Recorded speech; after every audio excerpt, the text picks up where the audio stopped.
Bonjour tout le monde. Aujourd'hui, mon sujet, le titre va être la réconciliation avec Dieu. Vous est-il déjà arrivé de vous retrouver dans un confinement, soit dans une pièce fermée, attelée par quelqu'un qui voulait vous jouer un tour, soit par accident, dans un endroit où vous êtes, vous êtes allé fouiner par curiosité, comme dans un style labyrinthe ou autre, et que vous n'arriviez plus à être capable d'en sortir. Permettez-moi de vous conter une grosse anecdote que nous avons vécue, moi et mes deux sœurs. J'avais 4 ans environ. Mes sœurs, une avait 1 an de plus que moi, l'autre avait 1 an de moins que moi. C'était dans les années 1959-60. C'était une journée très chaude et suffocante. Nous avions de la visite de nos tantes qui étaient venues de Montréal. Et tous cherchaient un coin d'ombre pour se rafraîchir. Étant donné la joie que mes tantes avaient avec notre mère, moi et mes deux sœurs en avons profité pour aller se divertir à l'extérieur de la maison. Mais il faisait très chaud dehors. Nous cherchions aussi un coin d'ombre. Mais comme tous les jeunes hommes de 4 ans, il m'est venu une idée géniale. Pour les dames, ne vous en faites pas, ce n'est que les petits garçons qui ont ce genre d'idée géniale comme je vais vous conter. Nous possédions à ce moment-là une grosse voiture avec dans les années 50 environ. Elle possédait une très grosse valise à l'arrière. Deux adultes pouvaient y entrer aisément.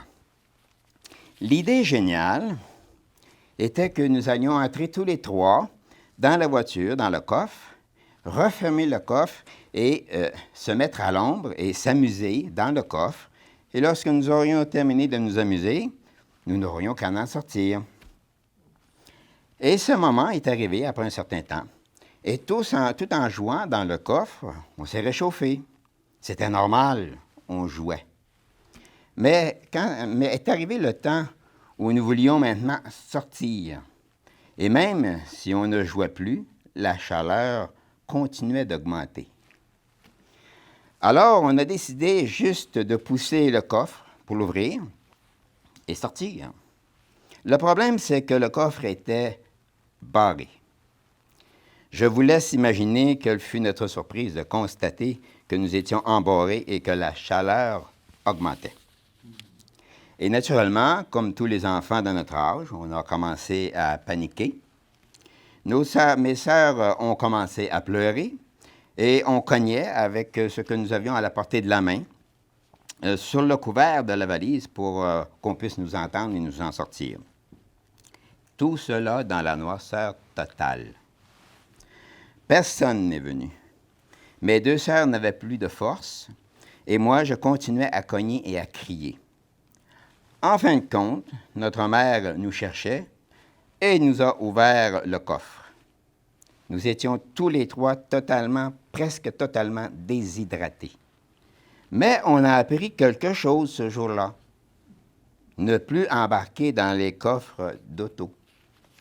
Cette expérience que nous avons vécue nous a été bénéfique. Mais bientôt, quelqu'un vivra une situation un peu similaire, mais pour 1000 ans.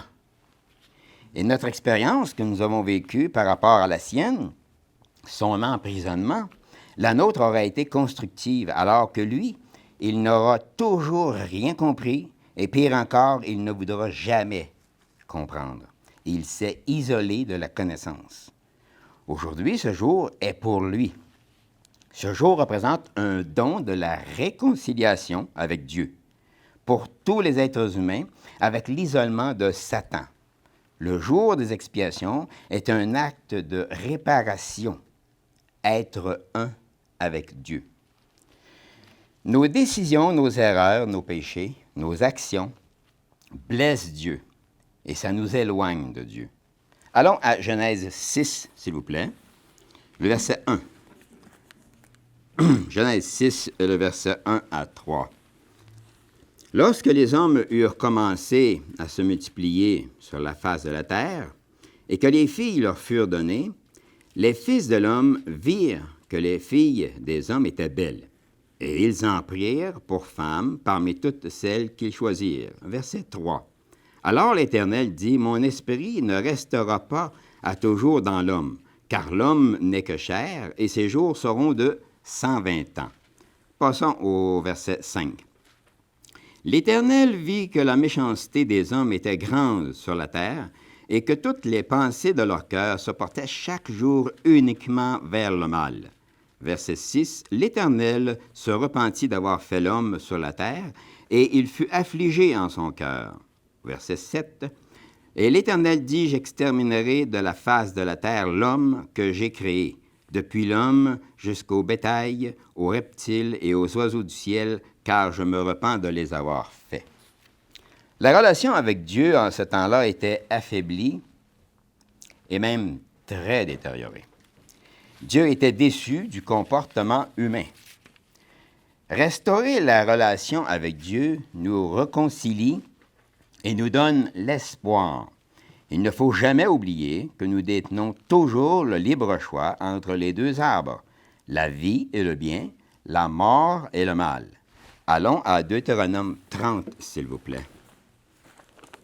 Deutéronome 30. Deutéronome 30, le verset 15. « Vois, je mets aujourd'hui devant toi la vie et le bien, la mort et le mal.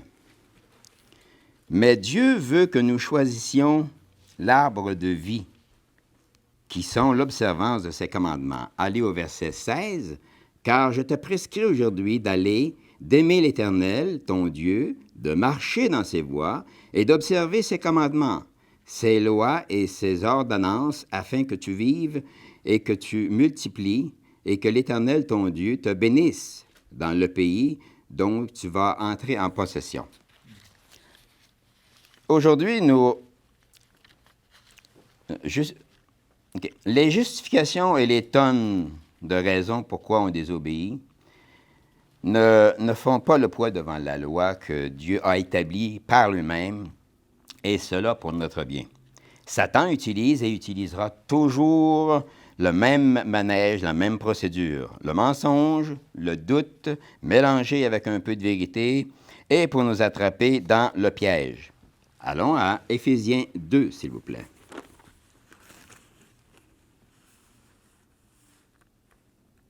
Éphésiens 2.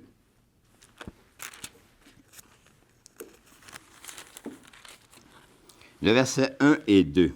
« Vous étiez morts par vos offenses et par vos péchés, dans lesquels vous marchiez autrefois selon le train de ce monde, selon le prince de la puissance de l'air, de l'esprit, qui agit maintenant dans les fils de la rébellion. » Aujourd'hui, nous restaurons ce que Adam et Ève ont accepté dans le Jardin d'Éden.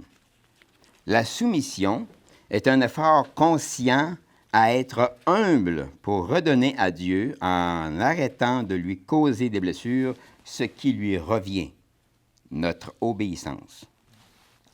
Il n'y a aucune différence entre ce qui s'est passé au temps du déluge et avec ce qui se passe aujourd'hui. Le désordre moral et spirituel sont encore les mêmes. Comme vous le savez, ce monde va aboutir à sa fin. Dieu avertit le monde aujourd'hui de différentes façons et nous avons tous notre participation de différentes façons à l'envoi de ce message. Espérons que plusieurs l'entendront et agiront. Comme nous le savons dans Deutéronome 16, 16, Dieu nous demande 3 fois dans l'année de se présenter devant lui n'ayant pas les mains vides. Cette action revient à chacun de nous du choix que nous voudrons en faire. Il faut nous réjouir du bienfait que subira ce monde lors de l'avènement de ce jour des expiations qui est peut-être beaucoup plus près qu'on peut le penser. Conservons cette unité que nous avons avec notre Père et notre Frère Jésus-Christ et continuons d'avancer vers cette perfection que Dieu attend de nous avec son aide naturellement.